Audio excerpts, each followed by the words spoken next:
Getting back to a future in which Marty has actually been born requires that he deflect his mother's sexual interest back to his father. Back to the Father would have been a more appropriate title, but back to the psychoanalysis. Marty fears rejection and being a loser like his father. Marty's father, George, turns out to be what is deemed a loser in the past. He's harried, spineless, and essentially defeated in life. George's spinelessness is directly implicated in the destruction of the family car. The car problem is the first real plot point in the movie's external line of action, and it easily could have served as the basis for an entire story. But the film takes a more interesting symbolic turn. What Marty needs more than a working car is a working father. In dreamlike fashion, the movie condenses these needs, equipping Marty with a car that is also a time machine, one that will allow him to accomplish his central goal of fixing his father so that he himself can finish growing up. This time-traveling car is incidentally a DeLorean, the iconic automotive loser, redeemed only by a time travel-enabling flux capacitor that is vaguely reminiscent of a sex ed diagram of the female reproductive anatomy. Thus, through a psychoanalytical view, the strong father is the inverse of incest. The strong father is a buffer between infant and mother, the one who makes it possible to grow up and leave a maternal realm in which an infant's needs are ideally met automatically and effortlessly.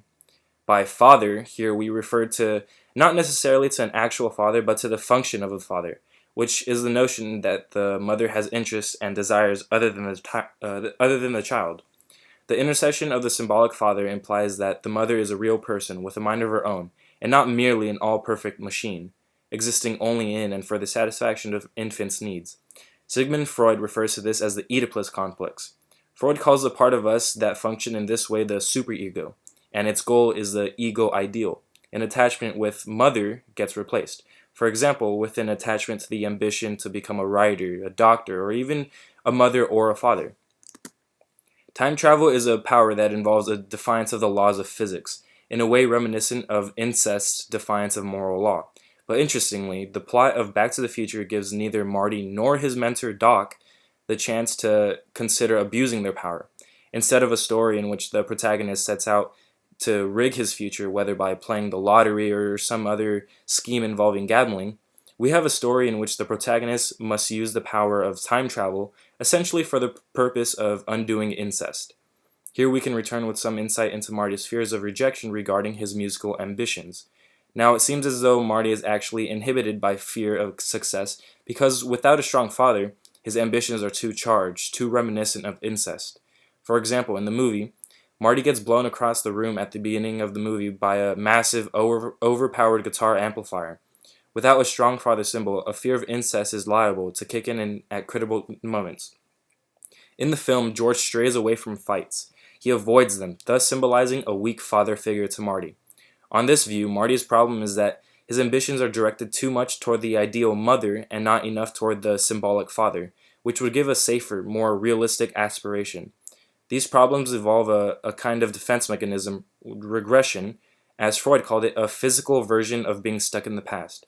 The fantasy of the film is based on taking regression both literally and hyperbolically, transferring someone who is developmentally arrested back not to the point at which they got stuck, but to the point at which their parent got stuck. Back to the future actually means back to the present, a present that has been freed of the past and from the powerful influence of regressed elements of the psyche. But the opportunity to transform the present into an open-ended future can only be done by voyaging to the past, from which one can alter the present accordingly. And so we see that in Back to the Future's different thematic elements turn out to be more tightly packed together than they might first appear.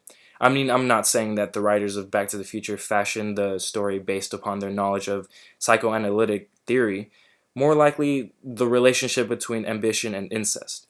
I think we can say that it's more likely that Back to the Future still fascinates today because of its incest theme rather than in spite of it.